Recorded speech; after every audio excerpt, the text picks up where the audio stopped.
Esta é mais uma produção da Federação Espírita Pernambucana, para você que curte podcasts. Boa tarde. Que a paz do Mestre Jesus continue a nos abençoar. Há duas passagens nos evangelhos escritos pelos evangelistas, que retratam muito bem o tema da nossa reflexão. Termos o Evangelho em nossas vidas e lições da atualidade. Registra João, no capítulo 14, o versículo 15, dos lábios de Jesus, aquele momento em que ele diz: Se me amardes, guardareis os meus mandamentos. A condição é amar Jesus para guardar os seus mandamentos. Quem guarda algo, o faz com zelo, com carinho, porque naturalmente há um propósito imediato ou posterior para fazer utilização daquilo que está guardando. E normalmente, quando raciocinamos em guardar algo, vem-nos à mente objetos, alguma coisa, para que nós possamos colocá-lo. E Jesus pede para aqueles que irão amá-lo, para guardar os seus mandamentos. E, naturalmente, o local que ele sugere é que nós guardemos os seus mandamentos, primeiro, para conhecê-lo.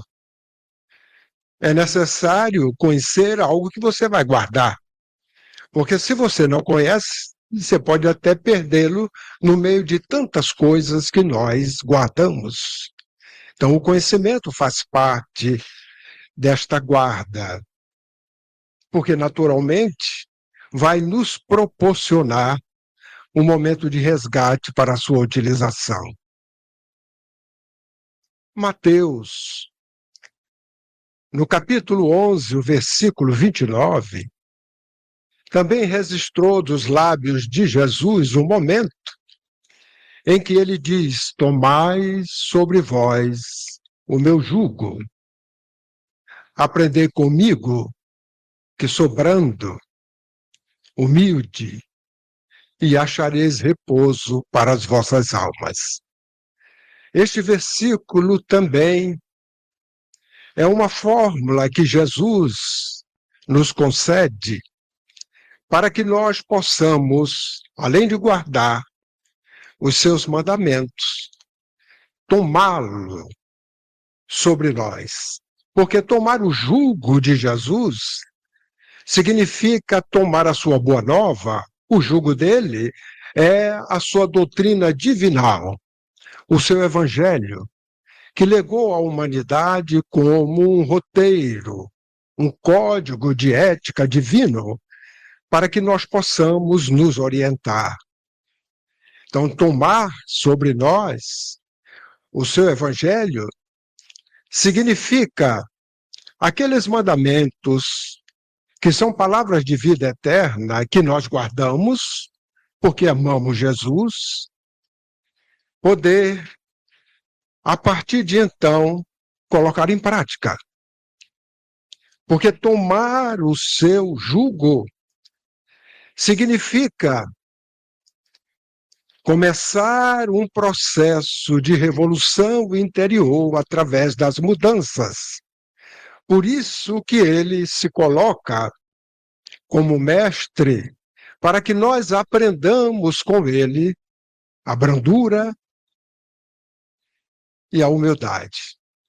Nós ainda não somos brandos nem humildes, mas ele nos convida Jesus nos convida a pegar os mandamentos que guardamos, colocar em prática para que nós possamos fazer as mudanças apropriadas para o abrandamento dos costumes que necessitamos fazer, para sermos como Ele, brandos, humildes. E a partir desta revolução interior, desse trabalho íntimo, porque toda mudança traz sempre crises, maior ou menor, dependendo de como aquele que está passando pelas mudanças a encara. E Jesus nos está convidando para que o Evangelho esteja nas nossas vidas, sobretudo, para que jamais olvidemos os seus mandamentos, que estão guardados conosco, e, ao mesmo tempo, coloquemos eles em prática.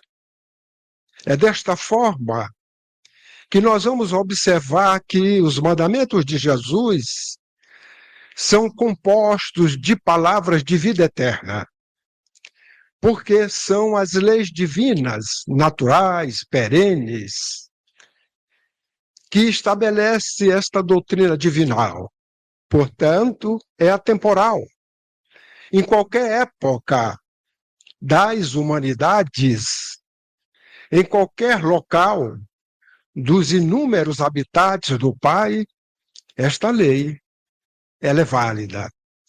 Porque esta lei, como acabamos de ouvir, é a lei de amor. É a lei que resume toda esta doutrina divinal. E que nós precisamos guardar e, ao mesmo tempo, colocar em prática. E o tema da noite nos leva à reflexão sobre o Evangelho em nossas vidas. A fórmula Jesus já nos deu. Está em João, capítulo 14, versículo 15. Está em Mateus, o capítulo 11, o versículo 29, que acabamos de citar. Tomar os mandamentos, ao mesmo tempo que guardamos, fazer com que estes mandamentos, o jugo, a doutrina divinal, seja vivenciada por nós.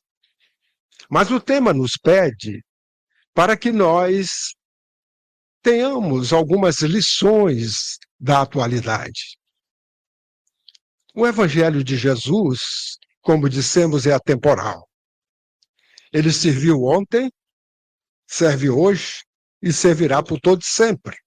Porque é esta lei divina que está no eflúvio do próprio Pai, que se faz nos inúmeros universos, os conhecidos até então por nós e os desconhecidos, porque o Pai cria a todo instante, porque assim ele trabalha conforme Jesus nos ensinou e nos elucidou. Como uma das primeiras lições que o Evangelho nos traz para os dias atuais, hoje, já revivido, ressuscitado pelo Espiritismo, que resgata a pulcritude do Evangelho de Jesus, vivida durante os 300 primeiros anos da nossa era, exatamente até o ano de 313, quando Constantino resolveu não mais perseguir os cristãos, da liberdade de professar o cristianismo, mas, entretanto, ele não conseguiu manter a pureza do Evangelho de Jesus, que foi mantido ao longo destes 3 séculos da nossa era, ao custo de holocaustos. Os cristãos não seriam mais perseguidos, mas, entretanto, a doutrina de Jesus passou a ter coisas que ele jamais a colocou.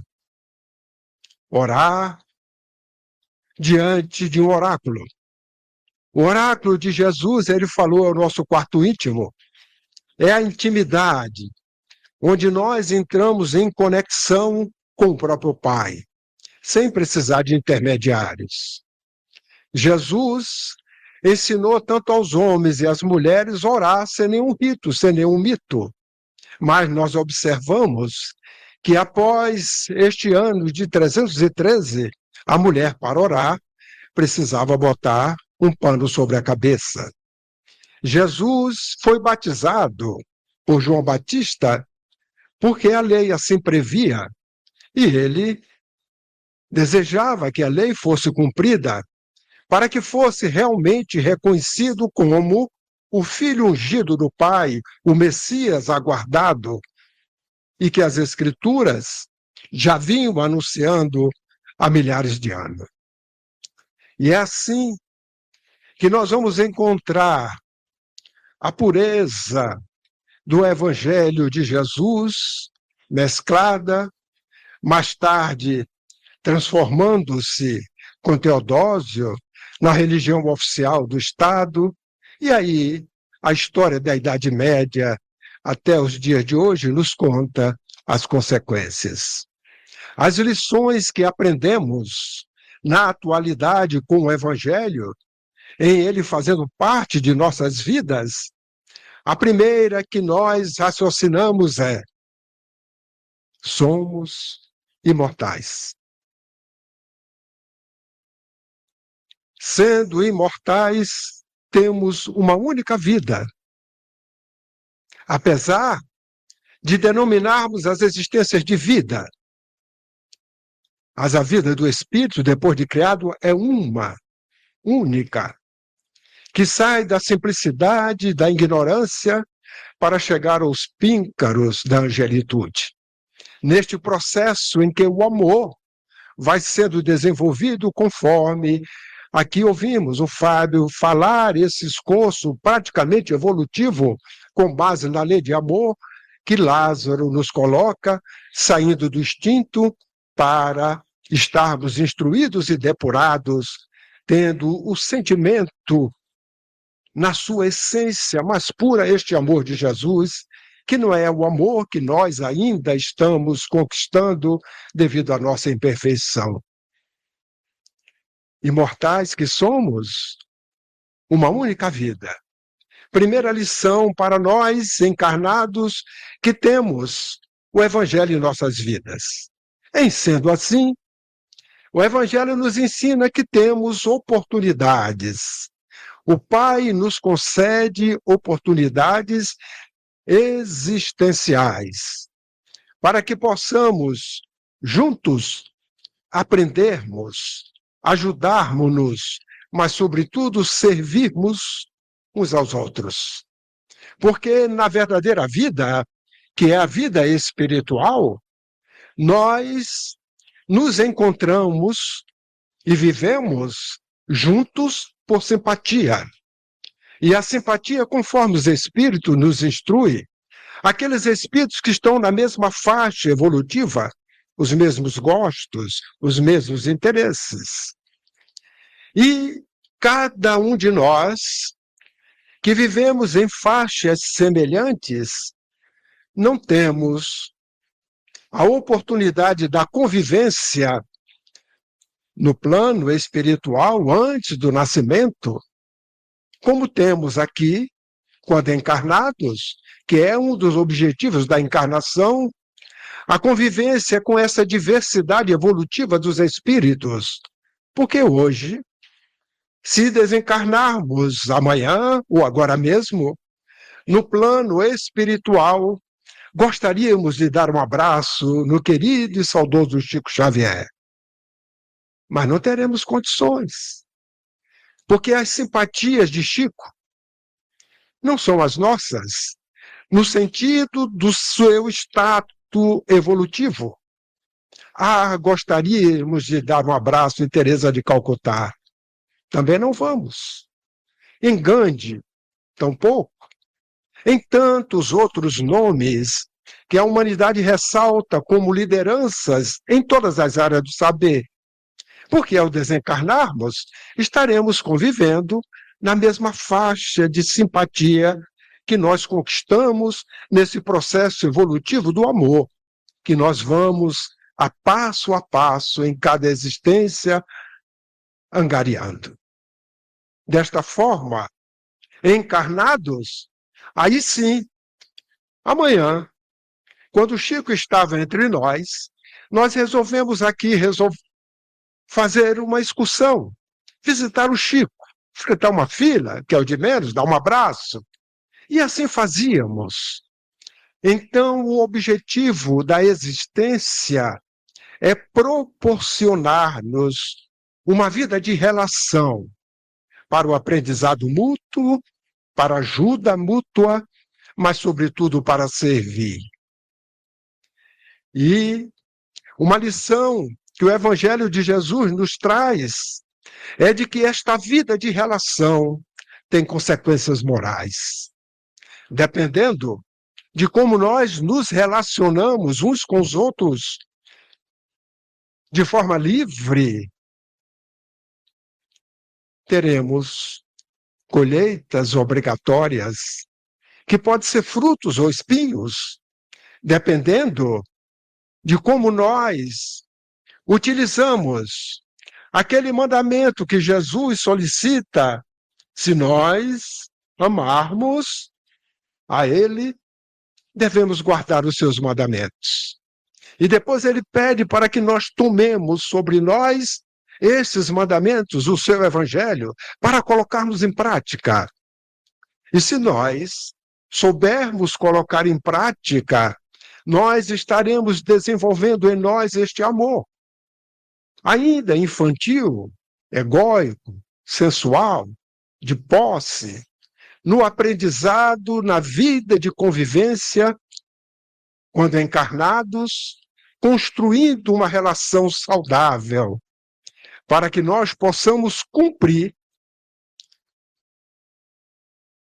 um projeto divinal, cuidadoso, zeloso, carinhoso, que olha cada um de nós de per si, com carinho divino, para nos proporcionar em uma existência aquilo que é necessário para o nosso progresso intelecto-moral.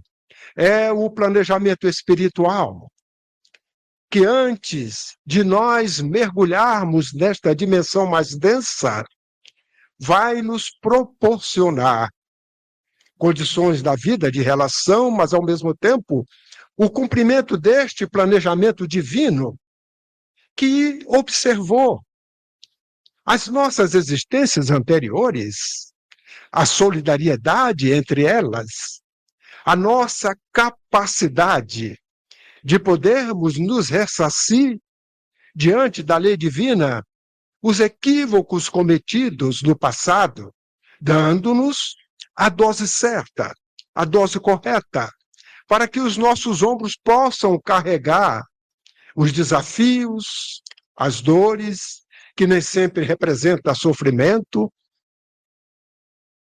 e, naturalmente, podermos ter uma existência e voltarmos como completistas.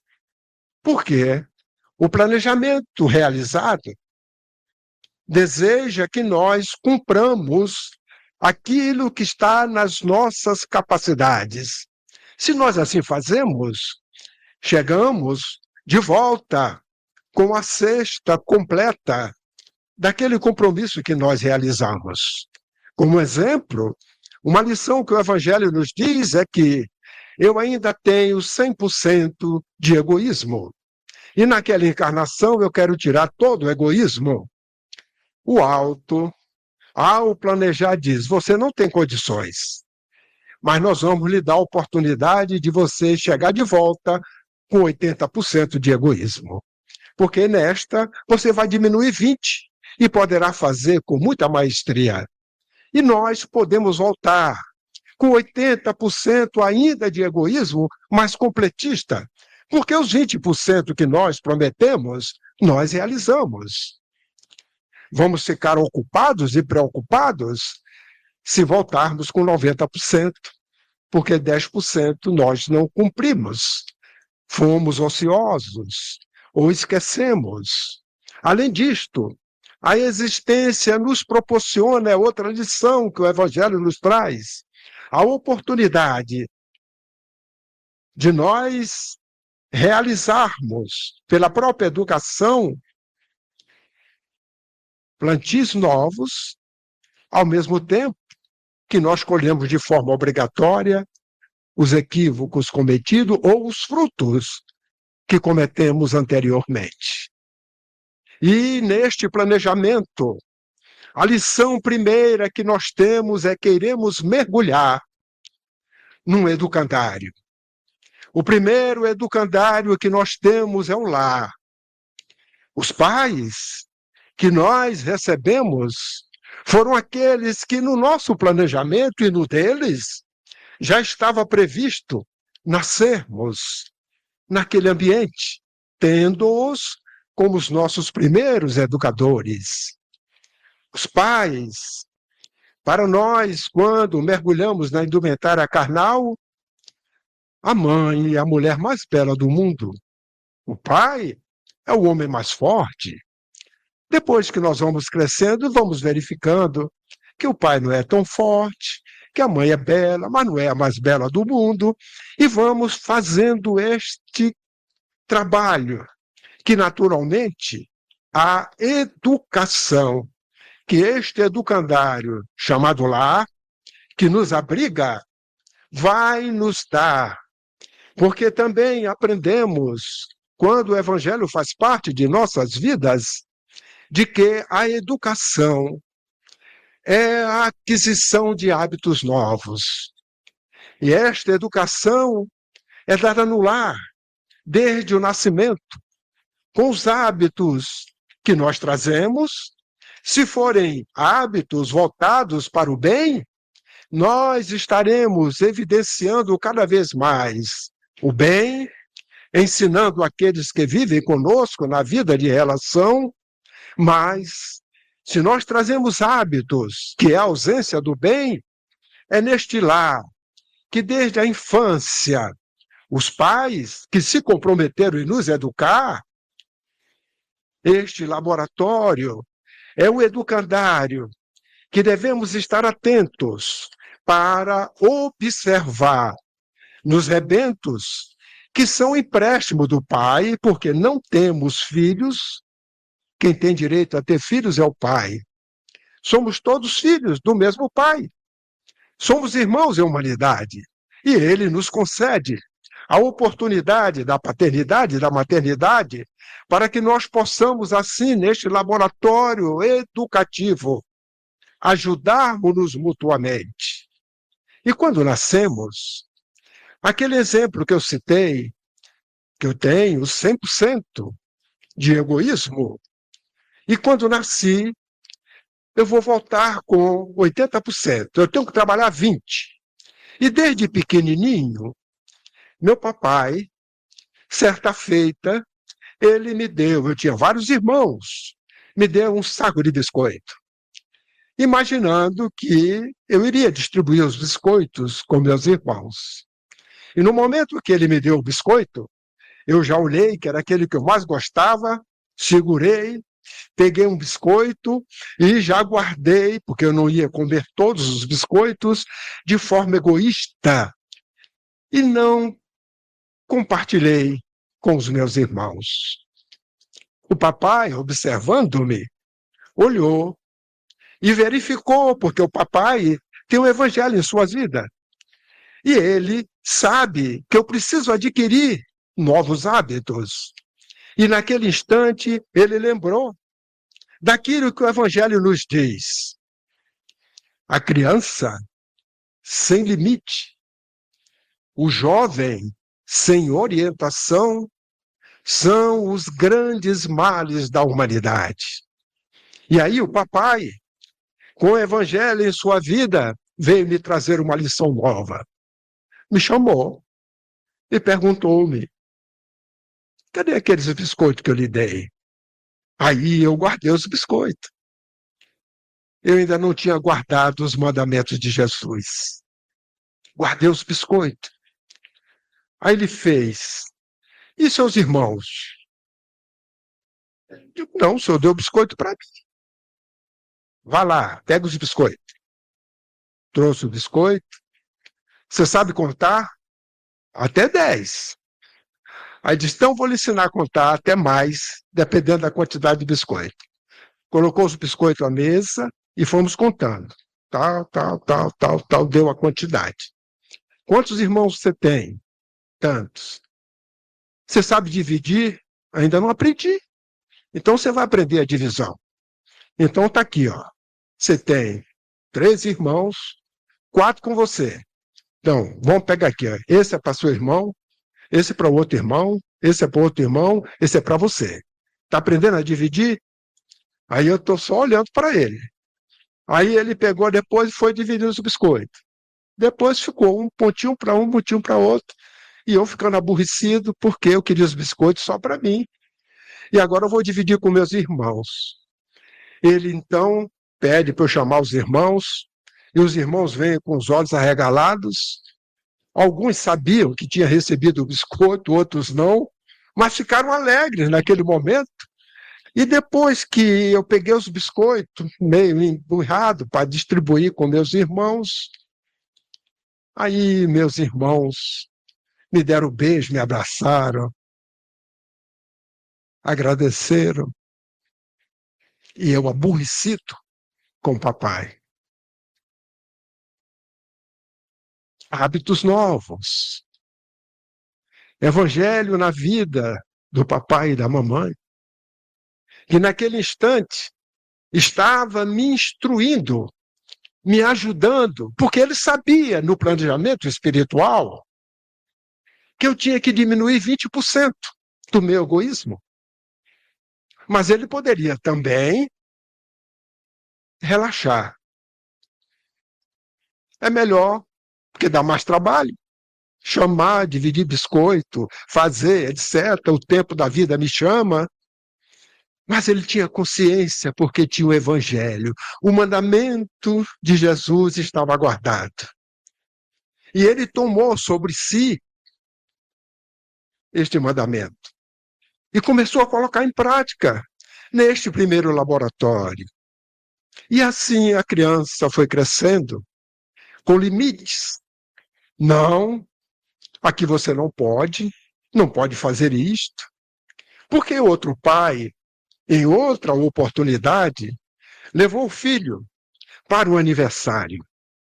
E lá chegando, o aniversário do amigo tinha um bolo, era mais bonito do que o bolo de noiva, que é um bolo caprichado. E todos, inclusive os adultos, querendo experimentar, saborear o bolo. Mas o filho, esperto, na hora que ninguém estava prestando atenção, foi lá e passou o dedo no glacê e experimentou. A mãe viu, aí fez o seguinte, chamou o filho, tirou daquele ambiente, foi lá fora e perguntou para ele, por que é que você fez isso? Ah, mamãe, aí não tinha explicação, foi lá. Aí a mãe explicou para ele, meu filho, se esperasse, aquele bolo vai ser repartido, você vai ganhar um pedaço enorme de bolo. Agora você estragou a beleza do bolo. Olha lá o seu dedo lá. Já imaginou o seu amigo aniversariante quando vê aquilo? Parece que machucaram o bolo, que foi feito com tanto. Aí começou a explicar, e o filho foi entrando no estado e terminou chorando, pedindo desculpa. Aí a mãe falou assim, então você vai fazer o seguinte, não é a mim que você vai pedir desculpa. Você vai lá para o seu amigo, chame ele, como eu lhe falei agora, e peça desculpa para ele. Diga que você errou, foi lá e fez. Mas mamãe, eu falar isso para ele, vai lá e faz. Assim fez.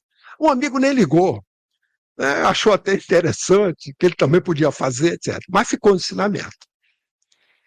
A mãe tem o evangelho em sua vida, guardou os mandamentos e está colocando em prática. Sabe por quê? Porque aquela mãe, ela não viu apenas aquele equívoco do filho, ela o viu adulto. Ela ouviu um jovem namorando de forma respeitosa, e como jovem, Naturalmente, os hormônios à flor da pele, com outra jovem, e o sexo, chamando ambos para, de forma irresponsável, utilizar-se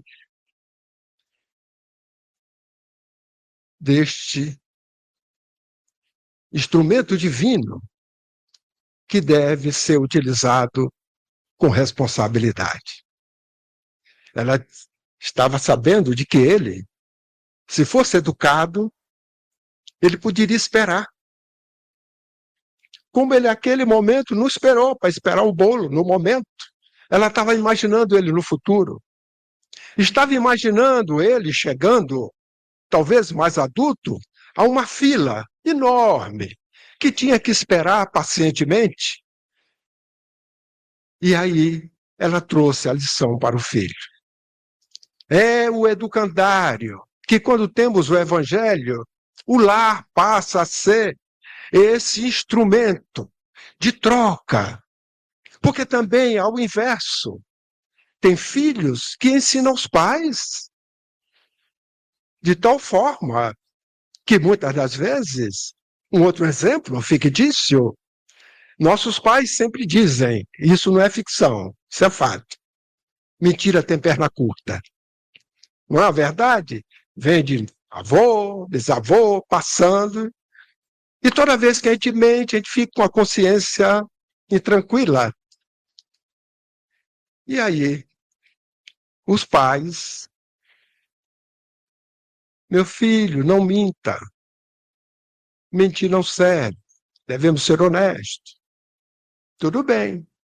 Um dia, como é um exemplo fictício, aqueles telefones que os mais jovens não conhecem, hoje é em museu, que tem o dial que você discava, que ficava na parede fixo, e que a gente pegava com um fio, não podia ir muito longe, toca o telefone.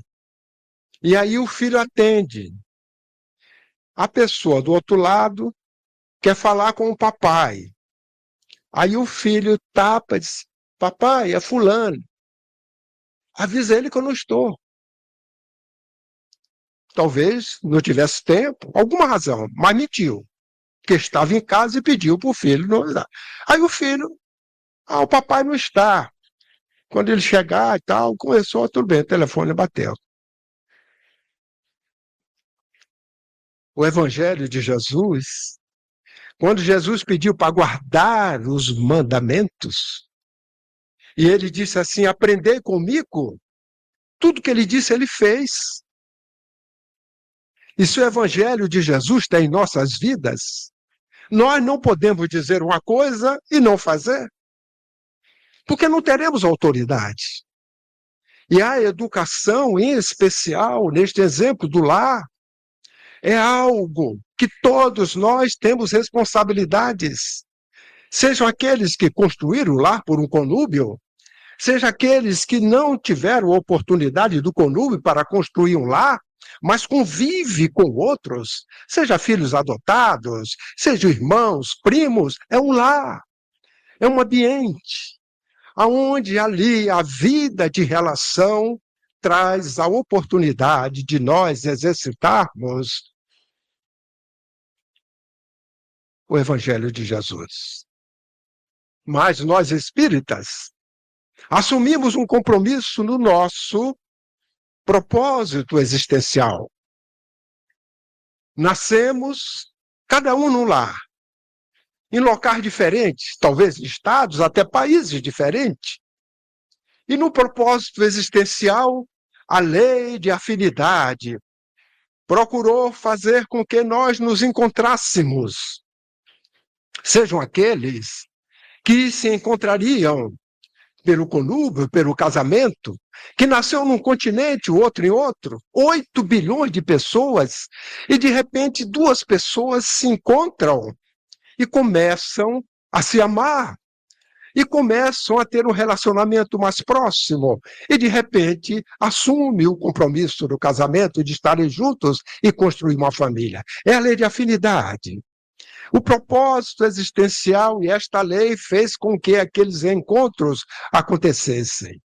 Da mesma forma, nós espíritas A lei de afinidade vai nos levando para que um dia nós nos encontremos numa casa espírita. Pessoas que fomos ter uma relação mais próxima naquele ambiente, onde se fala do Evangelho, se estuda e se convoca à vivência das lições do Evangelho. E nós assumimos um compromisso para realizarmos juntos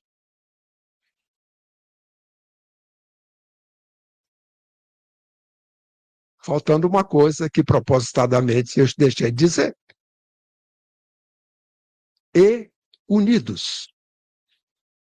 Porque podemos estar juntos e não unidos.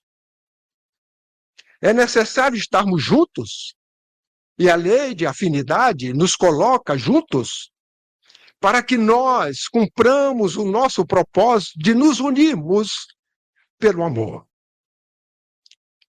Para cumprirmos um outro propósito maior, fazermos a divulgação deste Evangelho de Jesus, que nós, através do estudo, vamos aprendendo a guardar estes ensinamentos.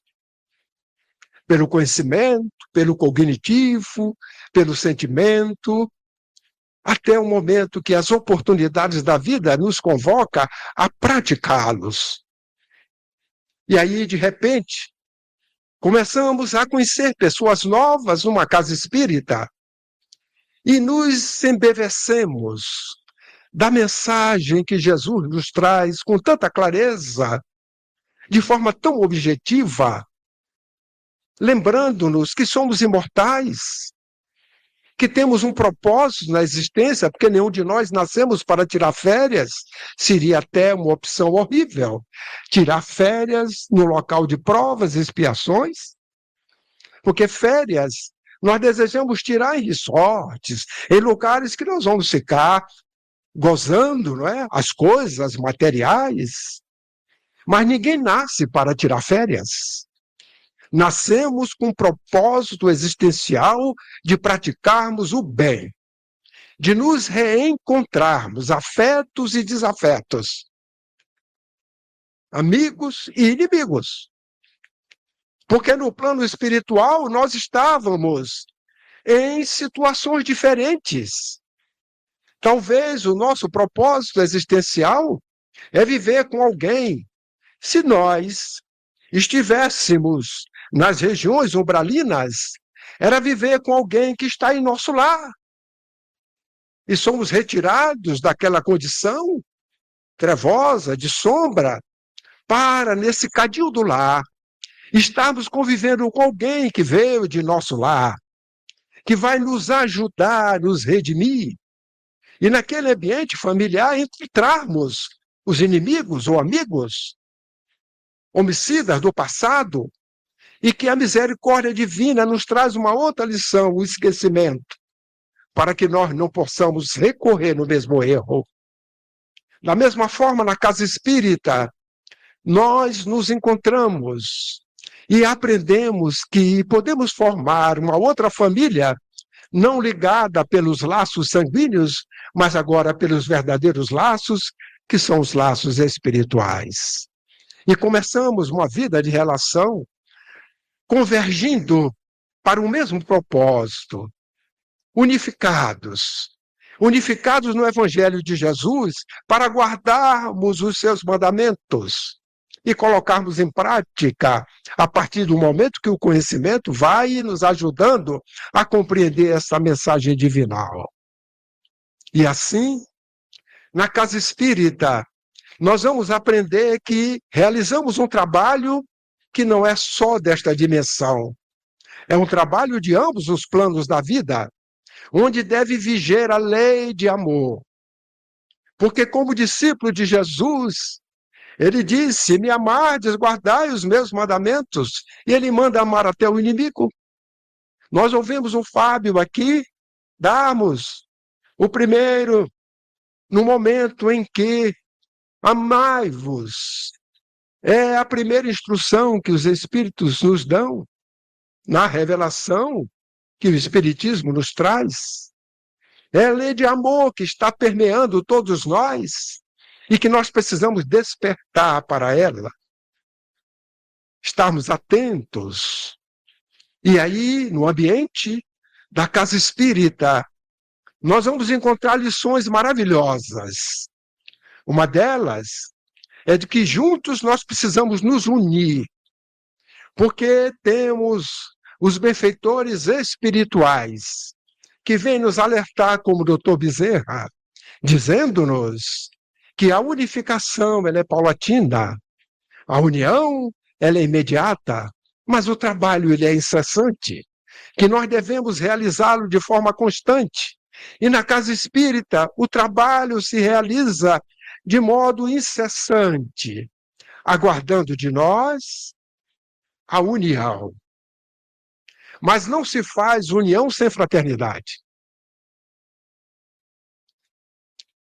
Se alguém souber de uma outra forma de fazer união sem ser a fraternidade, me avise para eu não cometer equívocos. Mas fraternidade não se faz sem gentileza. A gentileza sincera é aquela que é afável, ela é doce, onde a afabilidade e a doçura se representa, porque é uma gentileza sem interesse, é uma gentileza sincera, de amor, de respeito ao semelhante na vida de relação. É um plantio no bem, cuja colheita darão frutos. Mas, se para estarmos unidos precisamos ser fraternos, para sermos fraternos precisamos ser gentis, e quem é gentil tem que ser afável, tem que ser doce. Nós estamos caminhando para a bandeira que deve tremular nos nossos corações e nas nossas mentes. A bandeira que esta casa tem logo na sua fachada, desde o ano de 1904, quando nós observamos as suas sedes, Deus, o Cristo escrito com CH e caridade. Esta bandeira, Deus, Cristo e caridade, ela deve tremular porque ela é do amor. Naquele instante em que os portugueses chegaram aqui no sul da Bahia, em Cabralha, havia uma alegria no plano espiritual dos espíritos que trabalham na falange de Jesus, porque estava se cumprindo um desejo do último quartel do século XIV, quando Jesus ensejou ao Pai transplantar a árvore do seu evangelho para estas terras que hoje é Brasil. Quando os portugueses chegavam aqui, foram recepcionados pelos silvícolas, que diante daquelas figuras humanas desconhecidas deles, porque as indumentárias dele eram quase nudez, imberbes, chapéu, galões, botas, barcos, aqueles panos eram desconhecidos para eles, porque a maneira deles navegarem era chamado de piroga. Era o quê? Um barco feito de tronco de árvore, de uma maneira muito mal lapidada, aonde eles remavam até poucas distâncias no mar e nos rios para a sobrevivência na pesca. E de repente chega aqueles navios enormes. Talvez, se eles tivessem conhecimento como temos hoje, diriam que eram ETs. Eram seres sobrenaturais, ou algo que eles desconheciam, mas fizeram ao contrário. Cederam às suas instalações, acolheram com fraternidade, com carinho os portugueses, que dizem os historiadores que Diogo Dias dançou com eles nas praias de Cabralha, uma música indígena, após a primeira missa que eles assistiram, diante de uma língua que não conheciam, de um povo que era diferente. E foi assim que nós observamos o primeiro ato de fraternidade nas terras do Cruzeiro. Hoje, Brasil. Mas no plano espiritual, esta assembleia se encontrava jubilosa, alegre, ditosa, quando Jesus adentra com um símbolo da paz, uma bandeira nívea à mão, e com sua voz suave distingue um dentre aqueles que ali se encontravam, e diz assim: Ismael, escreve nesta bandeira a tua fidelidade ao Pai, o teu amor à lei divina. Ele, emocionado, ele poderia escrever amor. Talvez inspirado por Jesus, ele decodifica a lei. Ele escreve Deus, Cristo e caridade, como se uma tinta celeste escrevesse naquela bandeira nívea o seu pensamento. Deus, o Criador da lei. Jesus, o exemplo inigualável da lei. A caridade, a lei é ação. Segundo o dizer do Dr. Bezerra, é a expressão da primeira revelação mosaica, da segunda revelação, Jesus, e da terceira revelação, a caridade.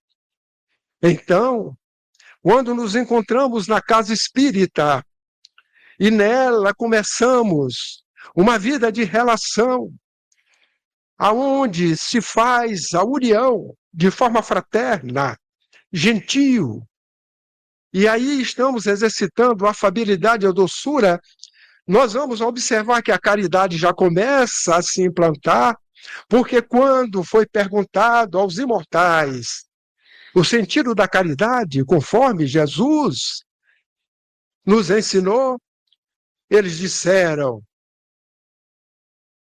perdão, benevolência e indulgência. Foi assim? Não.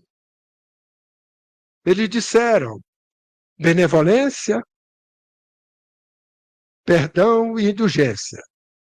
Também não. Mas eles disseram benevolência, indulgência e perdão.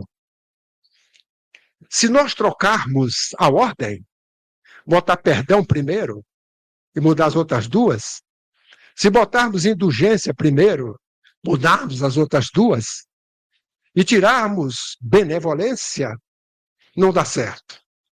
Porque ninguém tem indulgência para com a imperfeição do outro se não tiver boa vontade. Benevolência é sinônimo de bondade, de boa vontade. Então, fulano, desculpe. Tem indulgência para com ciclano? Não, não tem. Ele está fora da lei, não tem boa vontade. Então, não tem indulgência. Perdoe. Ah, não. E esses nãos representa a falta de boa vontade, a benevolência.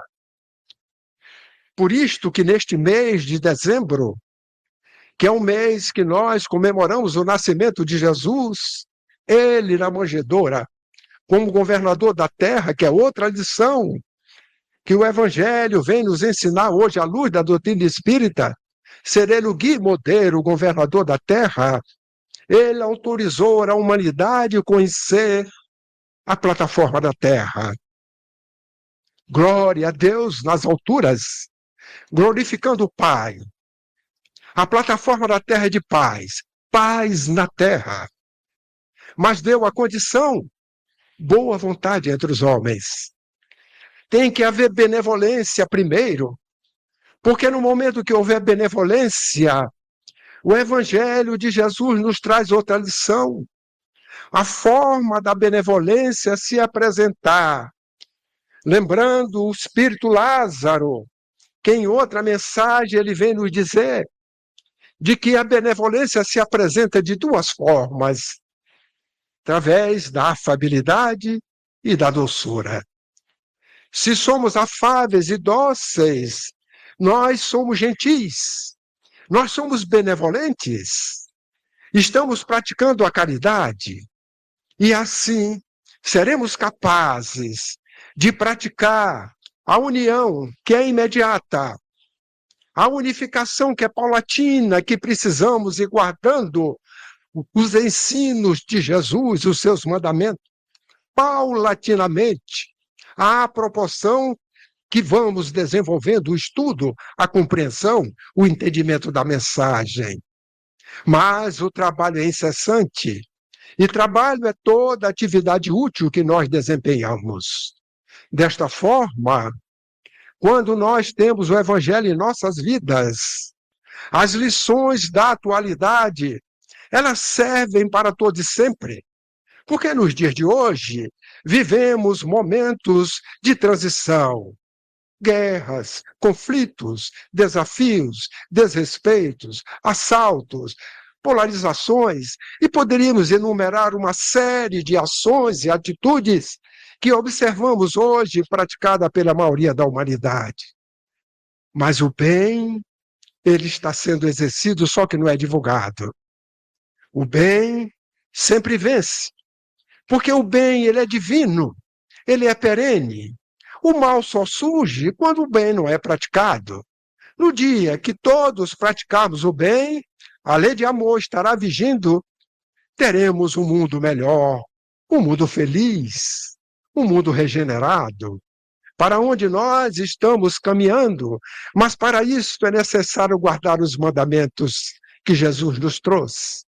É necessário tomar sobre nós este jugo, o seu evangelho, mirá-lo como mestre, como guia e modelo, para que o abrandamento dos costumes se faça, atendendo a esta lei do progresso inexorável que estamos submetidos, porque ela se faz, querendo ou não querendo, nós, os encarnados, porque é uma lei divina.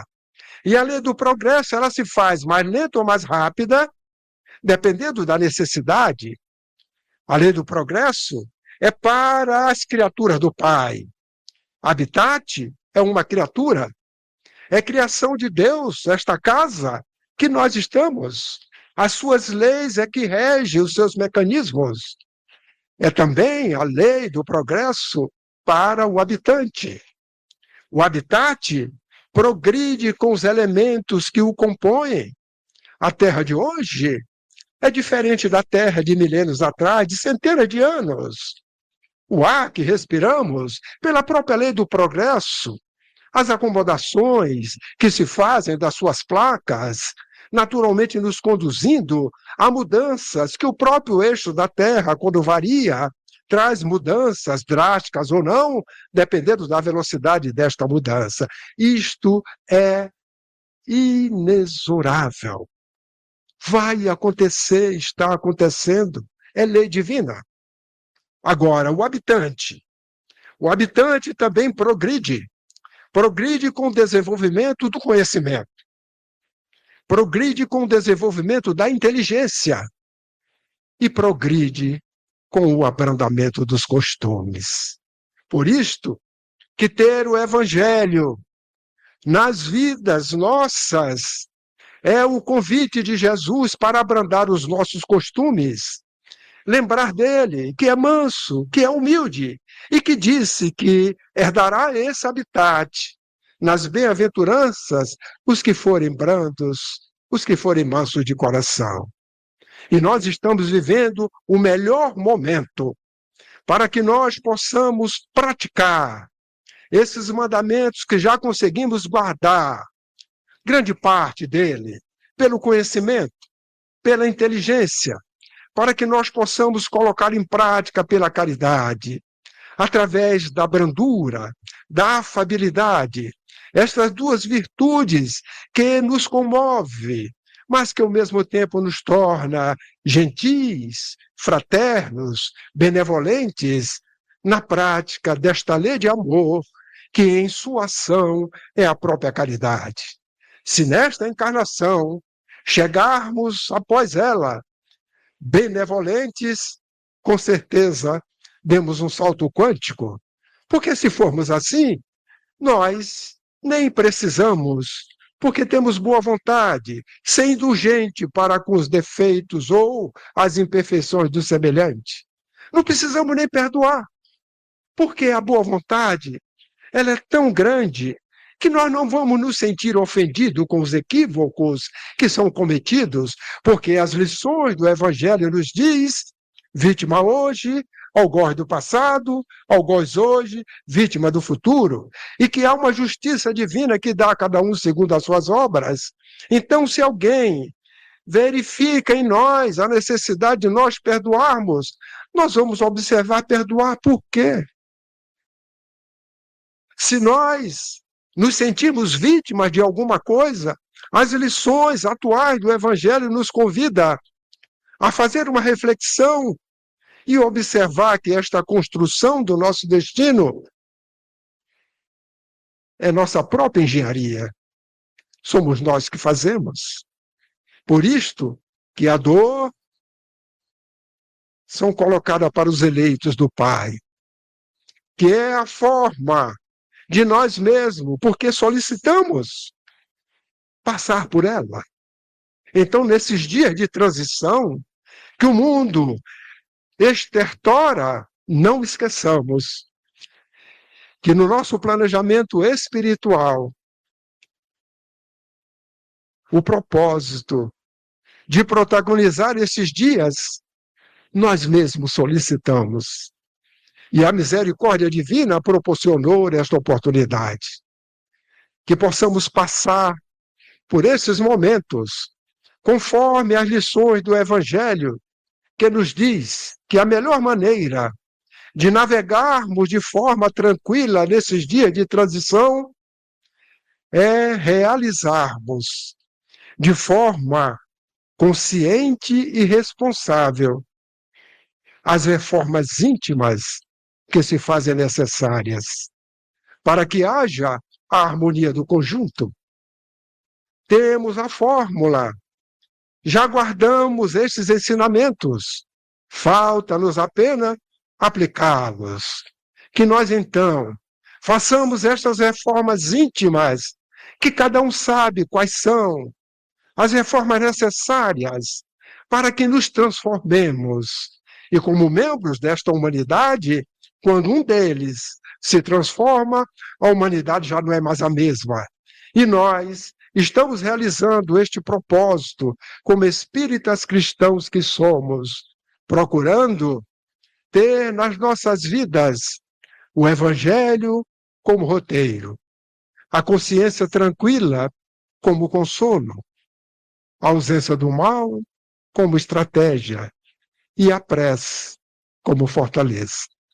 Que Jesus continue a nos abençoar e que a sua doutrina divinal possa fazer parte das nossas vidas à proporção que estes mandamentos vão sendo guardados por nós, para que tenhamos o seu Evangelho como roteiro em nossas vidas.